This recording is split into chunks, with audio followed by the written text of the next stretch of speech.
Don't worry. We got it. Love you guys. Yeah, you too, buddy. Study hard. Make an A. Yes, sir. Yeah.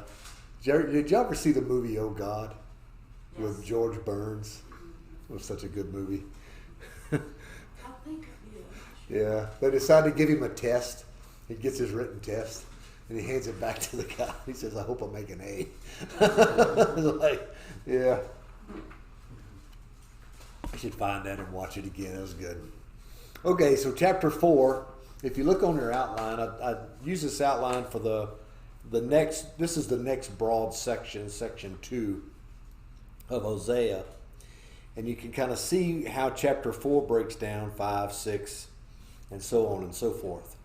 So these are just some broad outline, almost heading titles for each section.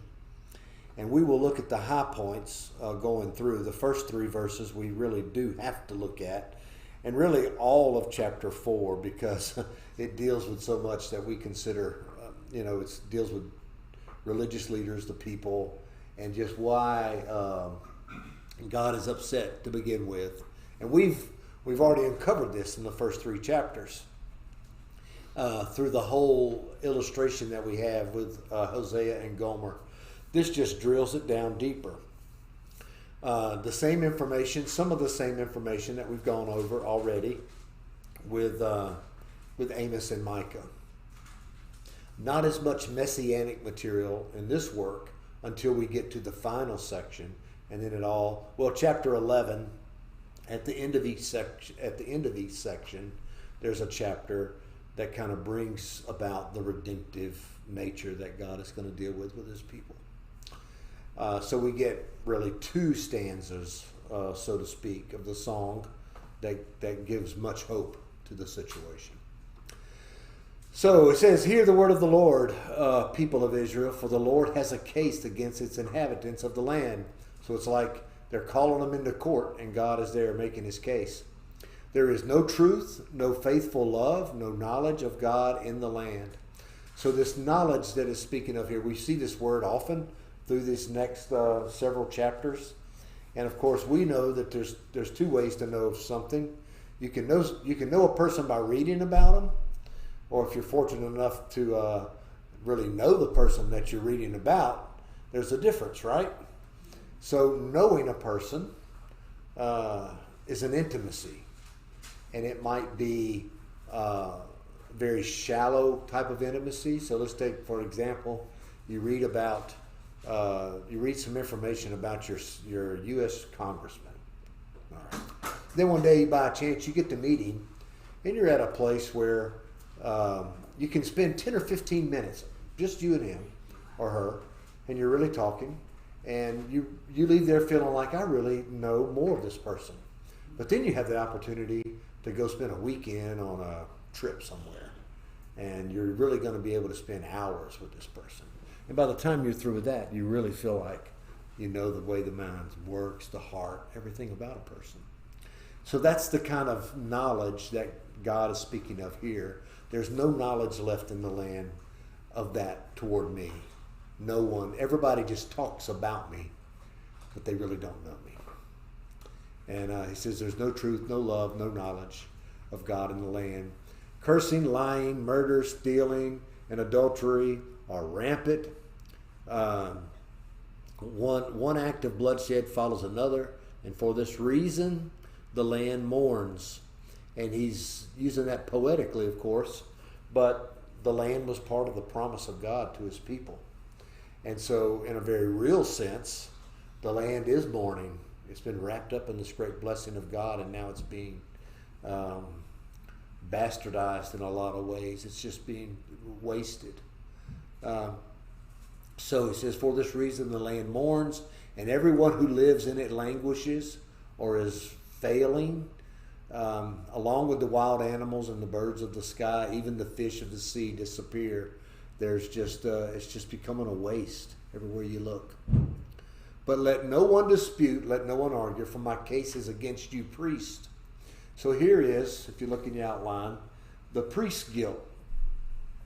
There was no way and the way God set up worship to come to him without a priest.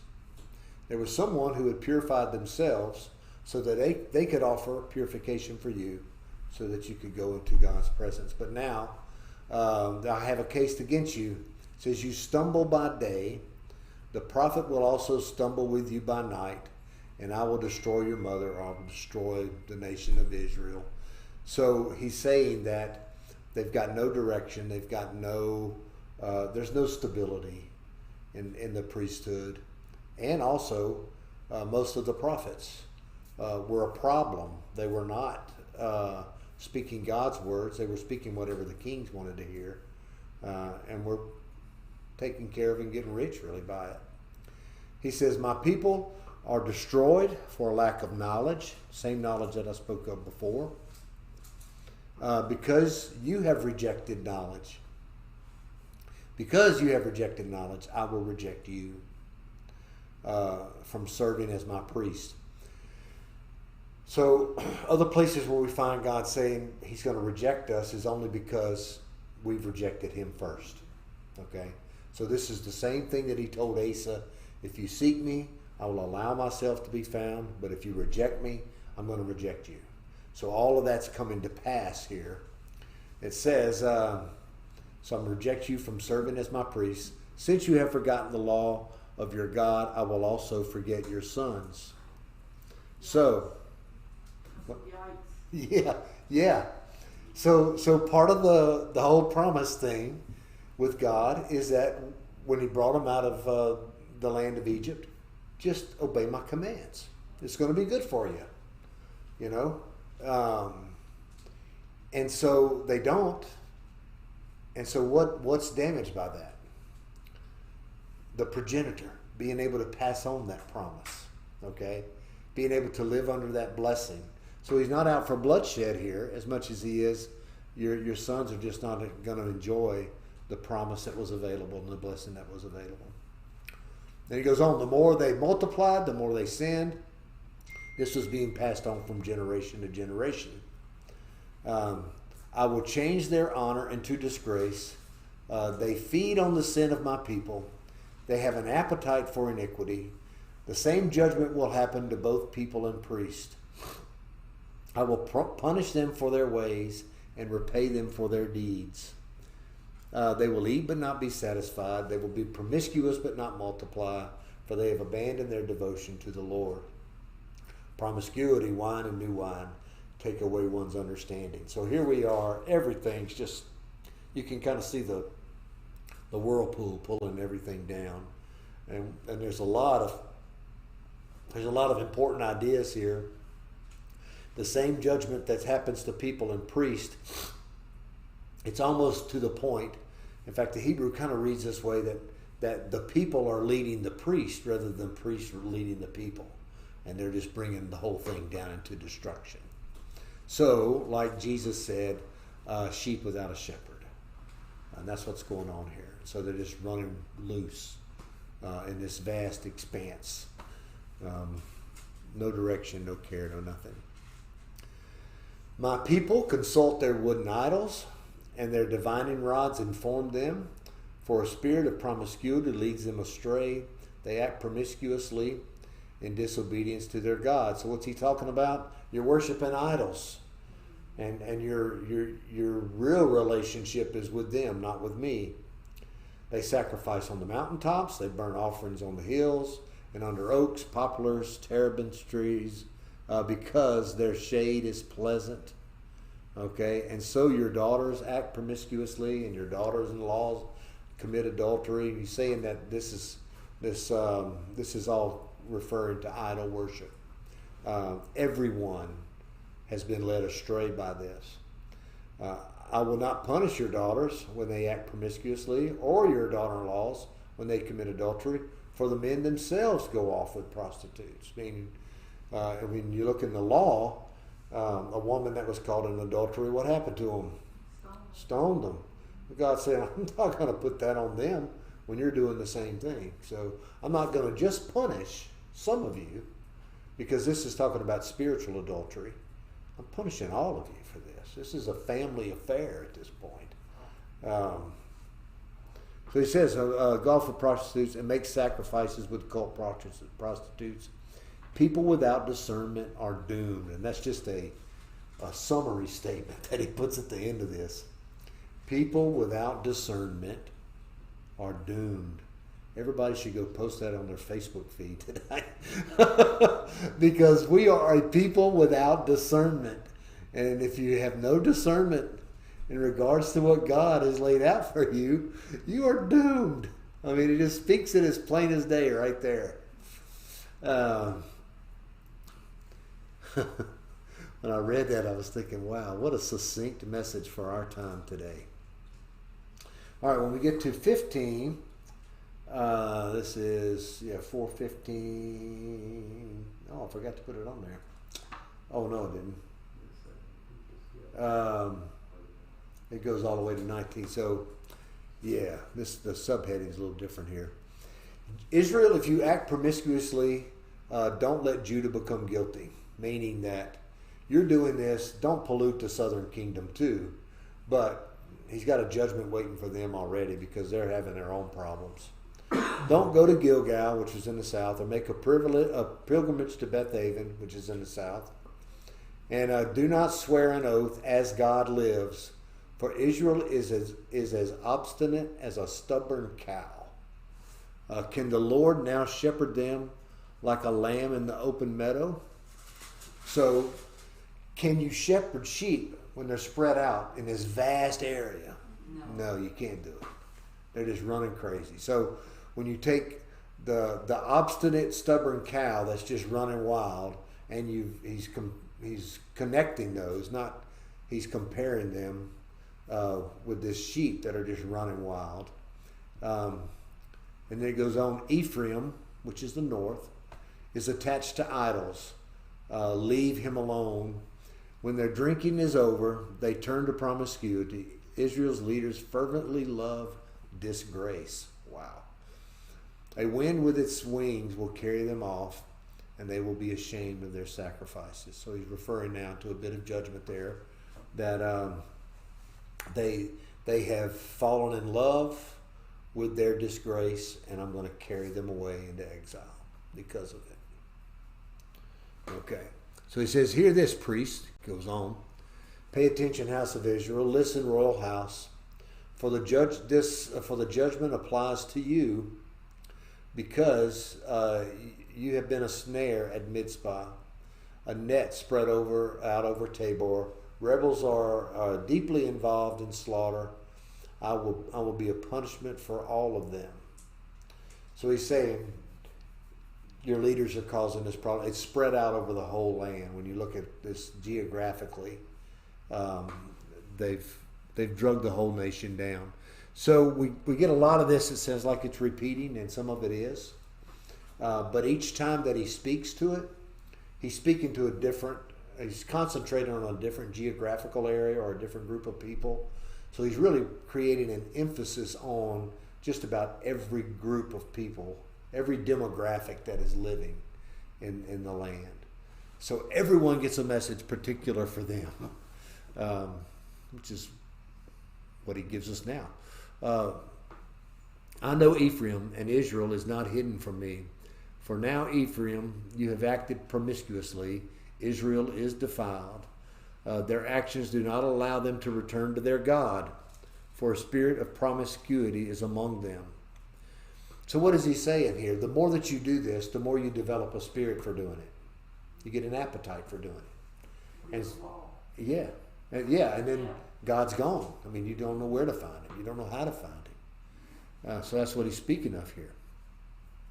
Israel's arrogance, testifies against them.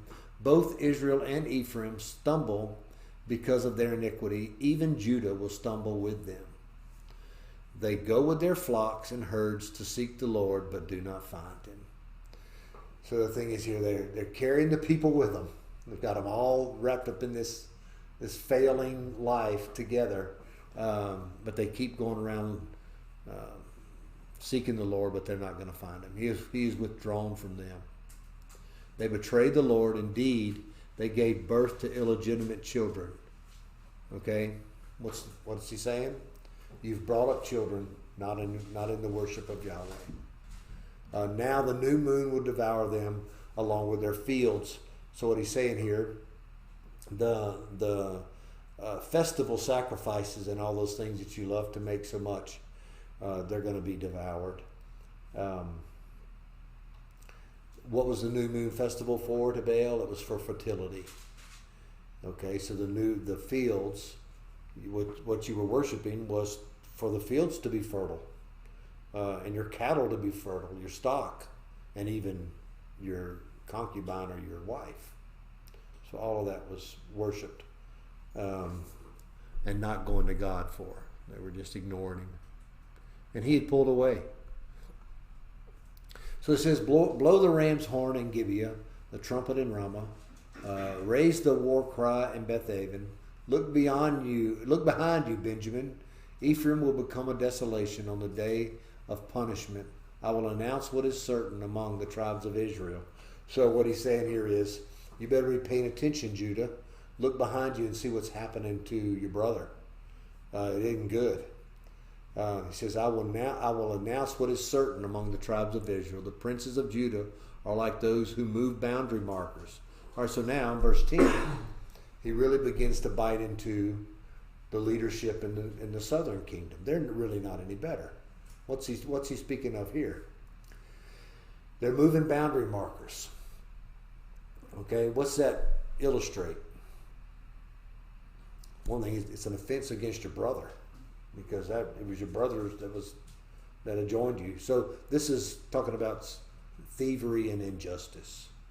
You know, the rich taking advantage of the poor, whatever it might be. That's what they were doing. He says, I will pour my fury on them like water. Ephraim is oppressed, crushed in judgment, for he is determined to follow what is worthless. So I am like rot to Ephraim and like decay to the house of Judah. Man, that's tough. When God starts declaring that this is how I know you view me, of no use, of something that is no longer useful. That's in the past, God. You're in the past, God. It's just rotted away. When Ephraim saw his sickness and Judah his wound, Ephraim went to where? Not to me, to Assyria, and sent a delegation to the great king, which there's a lot of debate about who the great king is. At this particular time, the Syrians and the Assyrians and the Egyptians and the Ammonites, which were pretty much under Assyrian control, they were all meddling in Israel's business, trying to get a piece of them while the inevitable was coming, which was going to be the exile that the Assyrians, Nebuchadnezzar, would adjudicate.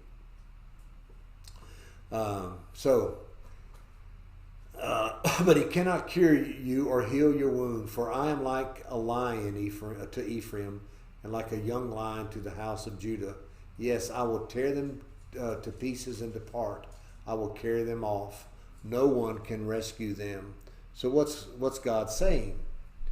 He's saying you can go, but I'm gonna keep this up. You're gonna suffer wound. I'm a lion that is tearing you apart, and I'm going to carry you away. And when you look at the histories, it was all a big waste. They gave away all the treasures in the temple and out of the palace, and never got anything for it, because God had already made up his mind what he was going to do. So he says, I will depart and return to my place until they recognize their guilt and seek my face. They will search for me in their distress. So it's like he's departing. What he's very figuratively saying, I'm going to my house. And when they recognize what they need, they're going to come to me. They're going to seek my face. Okay? But he says they're not really going to do it until they reach this total distress. Okay? Which actually is the way that it all unfolds. It isn't until they're carried away from the land of promise that their hearts begin to change. And that took 75 years. before it really made a difference. So very stiff-necked, obstinate people, kind of like us sometimes. So let's see. Yeah. So here we have, let's see, chapter 6 really does bring us into a picture of restoration. It begins the last verse that we just read, but in chapter 6 he says, "Come, let's return to the Lord."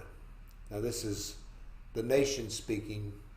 God has been speaking. Now we've got a change of character, so to speak. "Come, let us return to the Lord, for he has torn us, and he will heal us. He has wounded us, and he will bind up our wounds." So verse 1 here is an acceptance of 14 and 15. Okay? He has torn us. He is the lion that has caused us this wound, and he is the one that has wounded us. But also, he will heal us, and he will bind up our wounds. So what he's done in the past, he's going to correct in the future. So that in this we find an admittance that there's this middle ground that we're in, that we're going to be wounded. And so we're going to have to suffer through our woundedness until he comes and binds up our wounds and heals us. You truly mean it. Yes. They didn't truly mean it. They didn't truly mean it. And let's face it, we find ourselves in that too. Yeah, sometimes we take it. Yeah. There's times when God has to wound us. And we wonder why it may take so long for him to come bind up our wounds or to heal us from what is happening. Well, in this in-between time, that's where the great lesson of life is lived and discovered. And the wound becomes kind of our friend. It's a clarion call to God. Please come. I don't know if y'all were here when I read the lyrics to Friend of a Wounded Heart in a sermon not too long ago. And it was the same thing. You try to hide the things because it is a wound, and you don't show off your wounds. But then the song finally gets to the point of saying, yeah, he's come to heal those wounds. I can be myself. I can be what I've been made to be, which is what he wants all along. It's not his fault that he has to wound us in order to get us where he wants us to be. So he says, he will revive us after 2 days, and on the third day he will raise us up. So we begin, you ever wonder where the 3 days motif comes from? It's a number that means a complete amount of days. And this is really established in a lot of Old Testament writing. This 3 days of activity or inactivity that is necessary for a change to occur. So there's this completed moment where something was one way, and then 3 days later, it's a different way. And it becomes part of the work. The time becomes part of the work. On the third day, he will raise us up so we can live in his presence. Almost messianic in its tone. Because how do we live in God's presence? Through our Messiah. I mean, he was the one that was suffered and raised in 3 days. So let us strive to know, there's that word again. Let us strive. You ever heard him say yada, yada, yada? Oh, yada, yada, yada. On Seinfeld, one of the characters used to say that. Well, that means knowledge in Hebrew. And so that's the word actually that's used here for that is yada. And it means to just really know something. So he says, let's strive to know the Lord. His appearance is as sure as the dawn. He will come to us like the rain, like the spring showers that water the land. So they're in their woundedness, but they know that healing is coming. And these are interesting ideas, okay, to know. To have an intimacy with God brings healing. As sure as the dawn, darkness to light. Okay? also highly symbolic in the Old Testament for God's presence and work. Come to us like rain. Okay? Rain is always seen as a positive thing. Even in the flood story, it's seen as a positive thing because it washes away the iniquity that's been found in creation. And then also, because of the rain, that we have these spring showers that water the land. And I feel like I've talked about that 100 times, about how the watering of the soil and it bubbling up from the soil just is a visual picture of God's life breaking into creation. And so all of these four, and you could combine maybe the last two lines together, so three, possibly four, give you this great picture of God's work. So here he's lamenting. He goes back. We have this little vision of hope and restoration, and then God goes back, and we hear God's lament over his people. Let's see, 6:4, yeah. So he says, "What am I going to do with you, Ephraim? What am I going to do with you, Judah? Okay. Your love is like a morning mist, and like the early dew that vanishes." So what's he saying? They don't believe it. Nothing to it. Yeah. It's a vapor. He didn't believe it. Yeah. This is why I use the prophets to cut them down. A lot of discussion about that, but he used the prophets to cut down the prophets, is what, the commentary I came to settle on is what they were saying, that there were false prophets in the land, and he actually is using the words of true prophets to cut them down, okay? I have killed them with the words of my mouth. My judgment strikes like lightning, for I desire faithful love and not sacrifice. So when Samuel instructs Saul about his failure with Agag, remember that? He brings the booty back instead of destroying it like God told him to and killing the king. And Samuel says to obey is better than sacrifice. Mercy would be in here. Yeah. So here he's saying, I desire faithful love and not sacrifice. And so the scripture connects the two, really. Obedience and faithful love. I mean, how are we faithful to God? And it matter. It's by obeying the commands that he's given us. That demonstrates our love. Because we can't love him like he loves us. So I thought that was interesting. I'd never seen that line before. For I desire faithful love and not sacrifice, the knowledge of God rather than burnt offerings. Use that word knowledge again. Mm-hmm. I'd rather you know me than be sacrificing and every 3 days instead of what the law requires every 3 years, or you're just trying to make up. You're trying to do busy worship instead of truly worship. He just wants our hearts. That's it. Mm-hmm. Just wants our heart. Yeah. It really does get simple when you start reading through this and you read it from God's point of view. And he makes it really so simple. And when he has your heart, everything else falls into place. Correct. Yeah. Yeah. But they, like Adam, have violated the covenant. The covenant that God had with Adam was simple, right? Yeah. Just one thing you don't do, everything else you're free to do. And he did the one thing, and it took away the freedom for doing everything else. So he says, that was the covenant I made with him. This free life of being my image in the world. And, of course, Adam violated that. So he says, but they, like Adam, have violated the covenant. There they have betrayed me. Gilead is a city of evildoers, which was put to be a place of worship.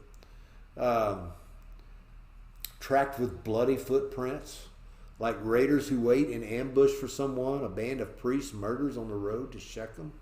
They commit atrocities. There's nobody that's living the way God wants them to live. No matter where he looks, it's all atrocious. I've seen something horrible in the house of Israel. Ephraim's promiscuity is there. Israel, is defiled. A harvest is appointed for you, also appointed for you, Judah, meaning that don't think you're any better than this bunch, just because you had the temple, and just because you don't worship idols to the degree that they do in the north, you're still a train wreck, or how they say now, a dumpster fire, and just a mess. Really, you could say they were worse because they did have the temple, and they allowed it to ultimately fall into terrible ruin, ransacked by invading armies, to the point where they knocked holes in the walls to drag everything out of it. It was just terrible. Okay, I've tried to imagine in my mind. You always see these beautiful pictures of the temple, these renditions. I wish somebody would draw a temple of Jerusalem after all of this had happened, so you can really get the full effect of what had happened to this place, and how God had put his name there, and the whole place had become a place of ruin. Okay, chapter 7. When I heal Israel, let's see, chapter 7. This is he's speaking of their punishment. He was really lamenting about their behavior. Now he's going to address some of their punishment. When I heal Israel, the iniquity of Ephraim and the crimes of Samaria will be exposed. So when I begin to do my work, you're going to really see just how bad it is. For they practice fraud. A thief breaks in. A raiding party pillages outside. But they never consider that I remember all their evil. They don't think you can see it. They just don't think that he can see it. And if he does, maybe he'll forget. Yeah. Yeah. So he's reminding them that I chose this place for you. I mean, generations ago. I know everything that's going on. But they never considered that I remember all their evil. Now their actions are all around them. They are right in front of my face. So they're face to face to God with their sin. They please the king with their evil. So who are they more interested in? Kings that he never really wanted them to have. The princes with their lies. All of them commit adultery. They are like an oven heated by a baker who stops stirring the fire. So he uses this all the way through this chapter, this idea of an oven and cooking on the oven. So, but it begins here. So an oven, you heat up the oven, and then you don't do anything with it. And stoke the fire so it'll stay hot. So what use was it? It really is useless. They're like they committed adultery. They're like an oven heated with by a baker who stops stirring the fire and he stops from kneading the dough until it's leavened. So you're kneading dough, and before it's even ready to stop kneading it, you just stop, and the leaven never does its work. He says, on the day of our king, the princes are sick with the heat of wine. There's a conspiracy with traitors, for their hearts are like an oven. Draw him into their oven. Their anger smolders all night. So this whole thing is representing the incompletion of all things that is happening in the country. The oven's not quite hot enough. The bread's not quite finished. The fire in their life is from the wine. It's not from anything else. Their hearts are like the same oven. It's on fire for these other things, but it'll go out too. There's life there, but it's lifeless because it's not doing anything with the yeast and all of it. It's just there's some life there, but it's just not doing anything. It doesn't mean anything. Their anger smolders all night, and in the morning it blazes like a flaming fire. All of them are as hot as an oven, and they consume their rulers. All their kings fall. Not one of them calls on me. So the other thing that he's referring to is he talks about all of this activity and fury of, and then it really amounts to nothing, is they Hosea lives through a period of time of many kings in the north, and it's because they keep killing each other off. A son will kill off a father, a soldier will kill off the king and take his place. And so that's what he's talking about here. There's these things that are smoldering underground at night, and then as soon as the first chance gets, it bursts into fire and it destroys the kingship, and the kings fall. But he says, in the midst of all of that, no one has paid attention to me. No one's called on me. No one's looking to me for answers. They're looking for betrayal and subterfuge and all these other things to try to accomplish the goals. This is for the goals of the nation, for the care of the nation. And a lot of that goes on today in the way that we do our political work here. I was listening on the way here, and how there's this silent movement underfoot by Democrats to remove Joe Biden as president, or at least not allow him to run again. And it reminded me of these stories where once the king appeared a bit weak, or like he might do something that was going to turn things around in a godly way, someone would pounce and take him out. And the next thing we know, we're reading about, and he was as evil as the one before him, maybe worse than the ones before him. So it goes on. Ephraim has allowed himself to get mixed up with the nations. Remember Assyria, Egypt. He's asked them for help, but hasn't asked God for help. Ephraim is unturned bread baked on a griddle. Foreigners consume his strength, but he does not notice. Even his hair is streaked with gray, but he does not notice. So what they're talking about here is that these nations are taking advantage. That they see an old, weak man, and they're just going to take advantage of him. Israel's arrogance testifies against them, yet they do not return to their God, the Lord their God. For all this, they do not seek him. And there's the bottom line again. All of this is a problem for them only because they haven't sought the Lord. So Ephraim, which is Israel, will become like a silly, senseless dove. They call to Egypt, they go to Assyria. As they are going, I will spread my net over them. I will bring them down like birds of the sky. I will discipline them in accordance with the news that reaches their assembly. So Hosea is telling them this at the time that they're doing it. And basically his prophecy says it's not going to work.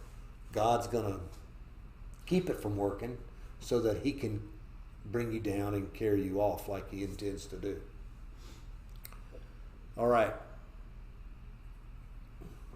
A lot of talking, a lot of moving here. I feel like I'm just reading and spewing. Let's see, chapter 7. The first part of this. We're almost to the end of that. So woe to them, for they fled from me. Destruction to them, for they rebelled against me. Though I want to redeem them, they speak lies against me. They do not cry to me from their hearts. Rather, they wail on their beds. They slash themselves for grain and new wine. They turn away from me. I trained and strengthened their arms, but they plot evil against me. They turn, but not to what is above. They are like a faulty bow. Their leaders will fall by the sword because of their insolent tongue. They will be ridiculed for this in the land of Egypt. So, pretty tough words there. What is he talking about? They fled from me. They rebelled against me. And he expresses his heart in the midst of this. I wanted to redeem them, but why can't he? Because they're talking lies about God. Why would that keep him from being able to do anything redemptive in their life? Redemption comes by way of repentance. And so you can't be repentant while at the same time untruthful about who you're being repentant toward. So there was no desire really for repentance at that point. So there's no way for him to redeem. They do not cry to me from their hearts, but rather they wail in their beds. What's he talking about here? This verse talks about their idol worship. This is part of their activity, wailing from their beds. You can imagine what that is. And then they literally would cut themselves and bleed, okay, to try to bring about a fertility. It was a fertility act to bring about crops and that sort of thing. So you recall when Elijah was challenging the prophets of Baal, they would cut themselves. It was the same thing. That was the way you got God's attention, was for you to do that. And blood life was in the blood. Every society, every culture believed that, but Israel especially, it was built into their worship, and they were using that for idol worship. So they turned away from him. It says, I'm the one that strengthened them, and now they plot against me. So they're using the strength that I gave them, and it's being wasted on these idols and idol worship, pagan worship. They turn, but not to what is above. They're like a faulty bow. It means they won't shoot straight. Okay, so they're not looking to me. They're not looking to my transcendence or my life with them. They're not looking above. But they're like a faulty bow. When you shoot it, and it shoots not straight.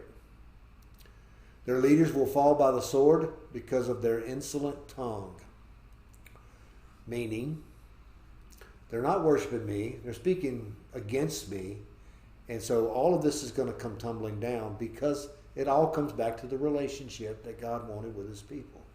And because it's not there, because you've replaced that relationship with things made of wood and stone, and with all these practices that Isaiah is beautiful at describing as things that he abhors and doesn't want any part of, it's just gonna mean that there's destruction for you. And then at last sign, they will be ridiculed for this in the land of Egypt, meaning that Egypt, as weak as it is going to think that this is really ridiculous. Okay? So they're going to be pointing fingers. The weak are going to be pointing fingers at the more weak. All right. We carry on. I feel like I'm rushing, but it is. You kind of see the repetition and how it's addressing various different things that are going on in life, various groups in life, so that no one could hear Hosea or read Hosea and not understand that it was speaking directly to them. So put the ram's horn in your mouth. One like an eagle comes against the house of the Lord, because they transgress my covenant and rebel against my law. Israel cries out to me, my God, we know you. Different word for know there. Okay? So the writer makes a distinction. Acknowledge. It says what? Acknowledge. Acknowledge, yeah. So you're present. We know that you're here. We know that you're God. But it misses that intimacy. Yeah. So it would say we acknowledge you. Mm-hmm. Yeah, that's a good way to put that. My God, we know you. Israel has rejected what is good. An enemy will pursue him. They have installed kings, but not through me. So, everything that's going on in the kingship was nothing that God intended. They have appointed leaders, but without my approval. They make their silver and gold into idols for themselves, for their own destruction. So what we got going on here? We have They're doing things their way under their own power. Huh? Still, even as we're going to captivity. Yeah. Yeah, I mean, it's all laid out there, and this is what they're going to be doing. This is their ticket out. This is their ticket to exile, is to continue to do these things on their own terms, in their own way. It's human nature that keeps raising its ugly head in our times too. Yeah. We install leaders over us, but we don't consult God about it. You know, we appoint, well, same thing, king's leaders. They make their silver and gold into idols for themselves. We were talking about this other day. What is it with a guy that'll spend $200,000 on a boat and then have to put $1,200 worth of gas in it to use it, turning their gold really into idols? That would have to become a highly important part of your life in order to bow to its existence and service, really. We do it in different ways. And it is especially painful when you might find out that those people have really no relationship or knowledge of God, intimacy with God at all. So I can't fault a person for having a whole lot of money and being able to own a thing, but still have an intimacy with God. I don't fault people like that. It's when it replaces. And that was God's thing. I gave him the silver and gold. So he's not opposed to the silver and gold. It's just opposed to how it's being used. And that's always, I think that's a perennial problem for human beings, even those that belong to God. Your calf idol is rejected in Samaria. My anger burns against them. How long will they be incapable of innocence? So the calf idol was started way back in Jeroboam when the nation split, and that idol worship has continued. So he's saying, it's rejected. My anger burns against that. And then he says, how long will they be incapable of innocence? So they're all guilty. For this thing is from Israel. A craftsman made it, and it is not God. The calf of Samaria will be smashed to bits. So God didn't make it. Everything that he's described above, he didn't make. He didn't have anything to do with. The people did. But he finally gets down to this last thing, this idol worship. And God says, it's going to be smashed to bits, pulverized. And y'all have heard this line before. Indeed, they sow the wind and reap the whirlwind. Anybody know who quoted that? Chuck Schumer. Chuck Schumer on the steps of the Supreme Court. You call down the wind, you're going to reap the whirlwind. And I don't think he knew what he was saying when he did that. He never researched what that means. But what it was saying here is that you sow a little bit of this injustice, and I can sow much more. Yeah. And man, you don't want to call down the whirlwind. At least I don't. There is no standing grain. What sprouts fails to yield flour. Talking about a whirlwind, okay? You do these terrible things. I can do it in spades, much more than you. And it's talking about the standing grain, no more. The whirlwind is flatten the grain. What sprouts is not going to make. There's not enough to make flour with. What sprouts, even if they did, foreigners would swallow it up. Meaning that even if you had anything left, foreign invaders are coming in to take everything you have. Israel is swallowed up. Now they are among the nations like discarded pottery. So you may recall there was an alliance that was made under King Jeroboam, I believe, with the Assyrians against the Philistines. Or was it the Philistines and the Israelites against Assyria? I forget how it went. Either way, Assyria wound up being betrayed in that arrangement somehow, and that's when they came in and took over. So what this is referring to is they've gone up. It says they were. Let me see. Even if they did, foreigners would swallow it up, meaning that foreigners have invaded, and it says Israel is swallowed up. They've made this alliance. Now they are among the nations like discarded pottery, for they have gone up to Assyria like a wild donkey going off on its own.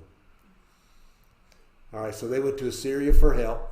They went to Assyria for help against the Philistines, and they broke their agreement with the Assyrians, and decided they were going to get help from Egypt when they did that.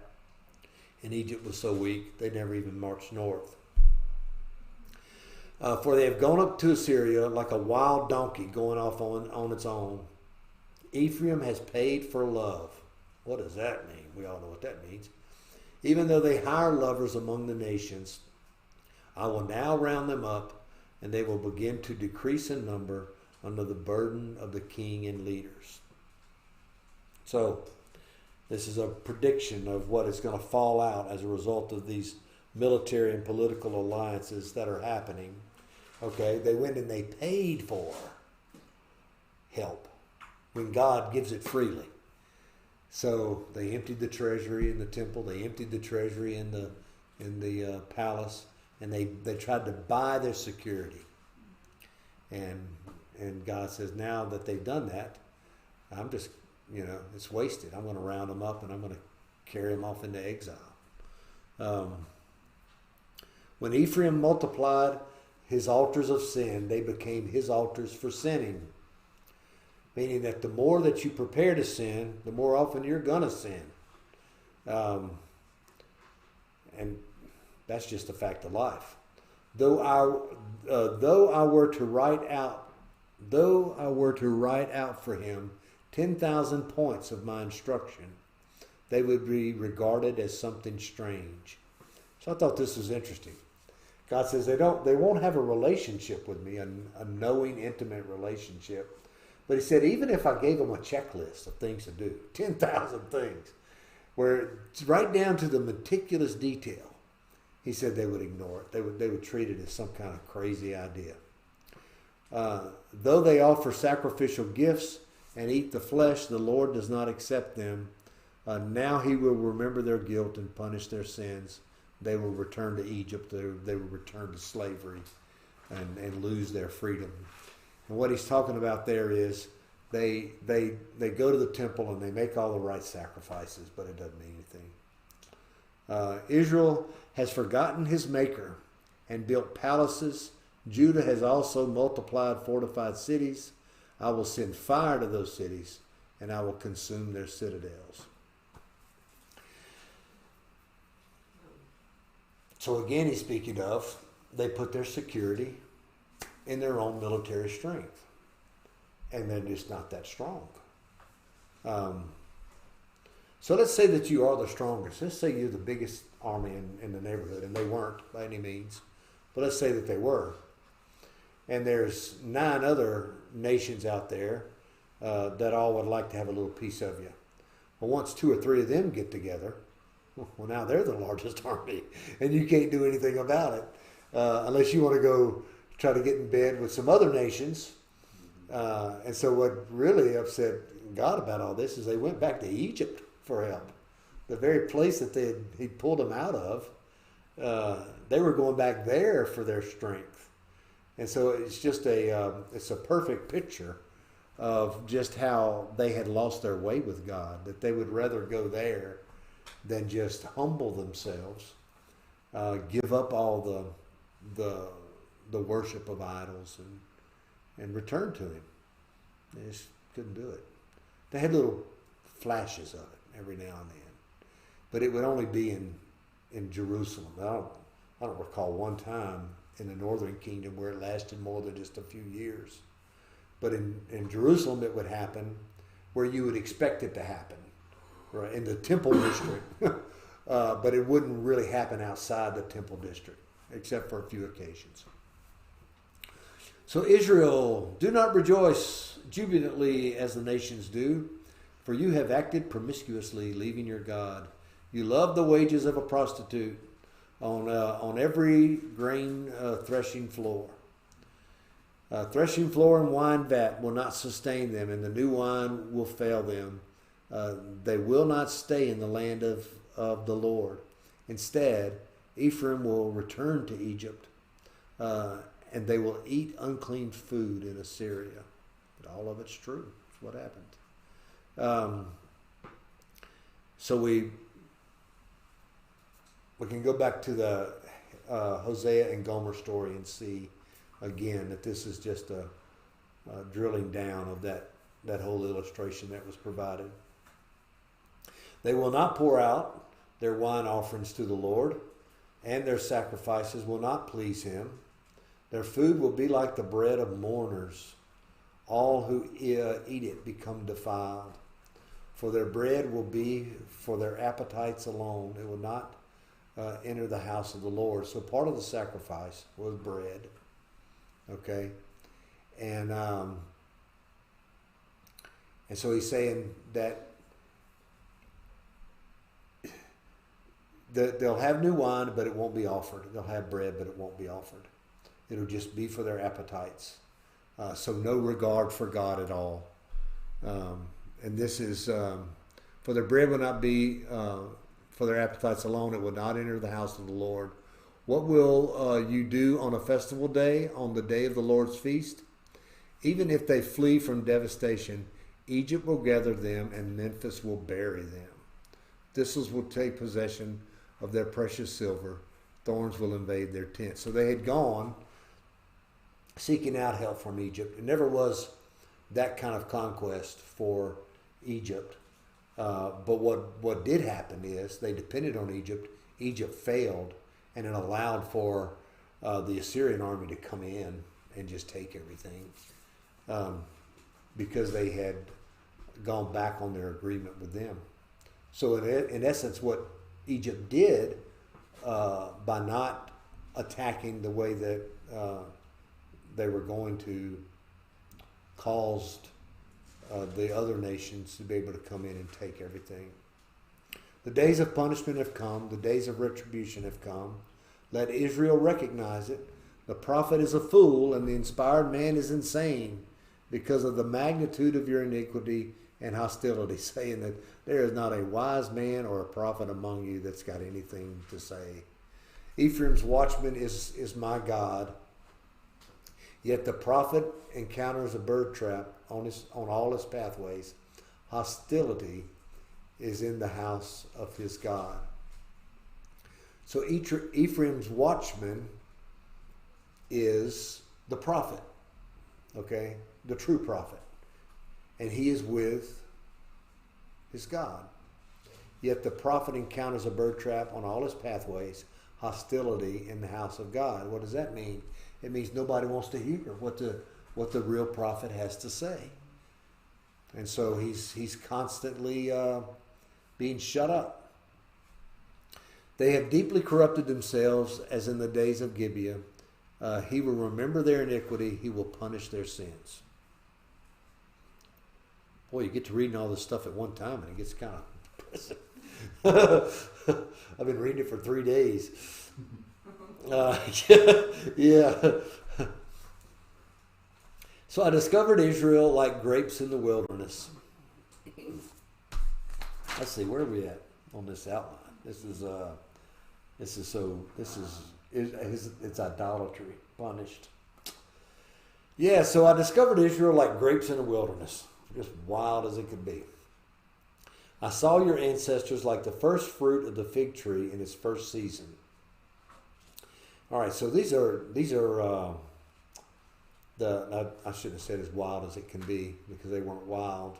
What he's describing here is really purity, virginity. You were grapes in the wilderness, never been touched. I saw your ancestors like the first fruit of the fig tree in its first season. But they went to Baal Peor, consecrated themselves to shame. And the CSV capitalizes that word. I want to see why. I didn't notice that when I was reading it earlier. And that doesn't help me at all. It says it means shame. Imagine that.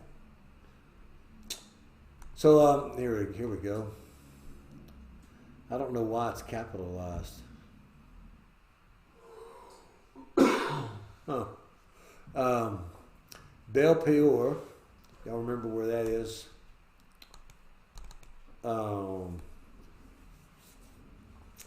It's a Moabite god worshipped at Mount Peor. It is possible that this was a god, Chemosh, the national deity of Moab.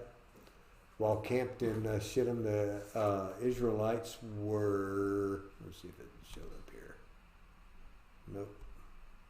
What are you looking for? I was looking to see. Baal Peor is where they. I don't want to get confused. This was the god of Peor of the mountain in Moab. Yeah. Balaam, a prophet, was hired by King Balak. That's what it to was. curse the Israelites. Yeah, they was there to curse them. As Yeah. they were coming through the land, and the Moabites enticed the Israelites into sexual sin and Baal worship. Yeah.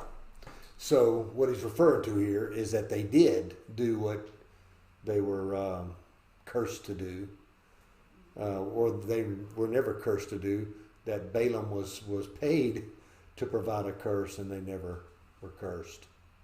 Yeah, they went to Baal Peor, consecrated themselves to shame, meaning that they've gone into this idol worship and become abhorrent like the thing they loved.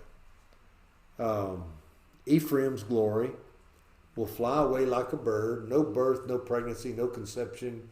Even if they raise children, I will bereave them of each one. Oh gosh. I'll make them wish they never had children. Yes, woe to them when I depart from them. I have seen Ephraim like Tyre, planted in a meadow, so Ephraim will bring out his children to the executioner. Give them, Lord, what should I give? Give them a womb that miscarries and breasts that are dry, meaning that don't give us children. This is going to be a bad time. You don't want to bring children up in this day and age, is what it's saying.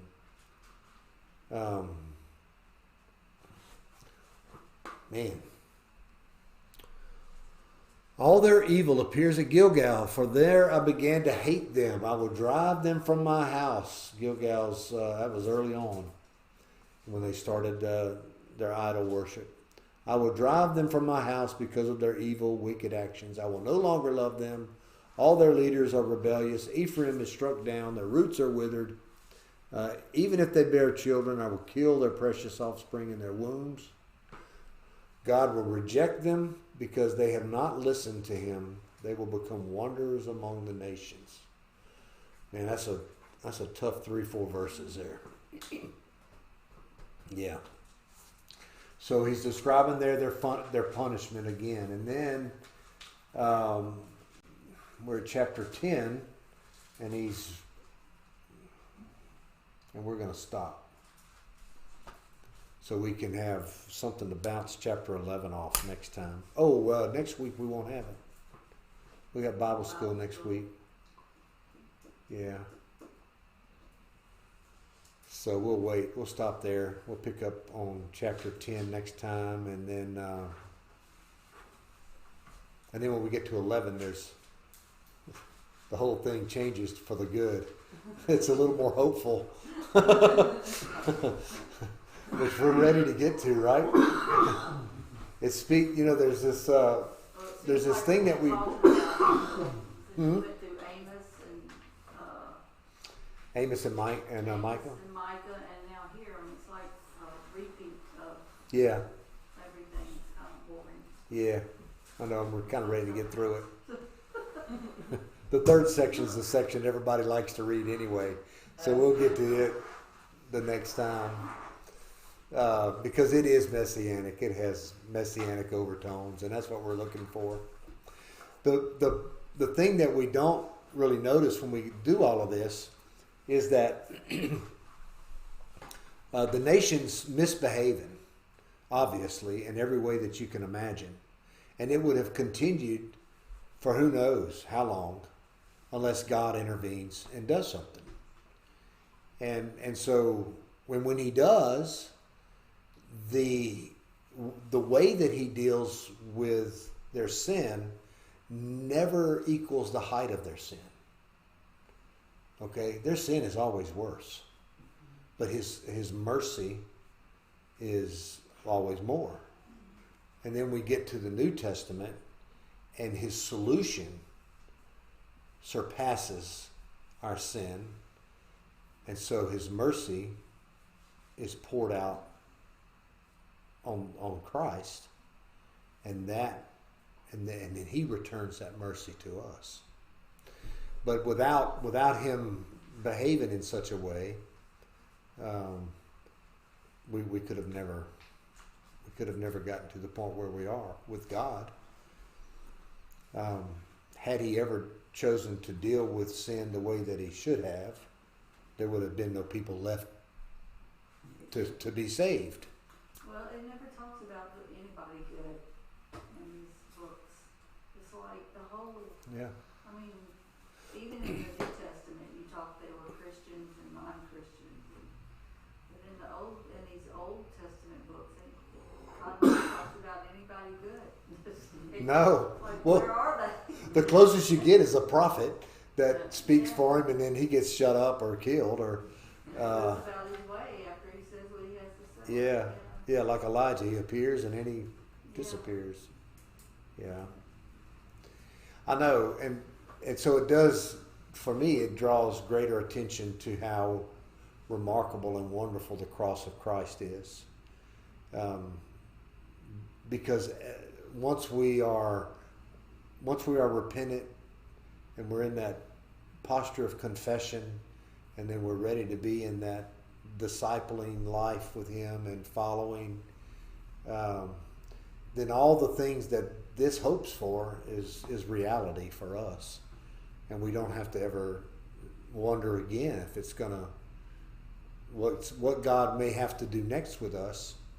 There's nothing next to do. There's no renewal of his wrath or punishment or cleansing.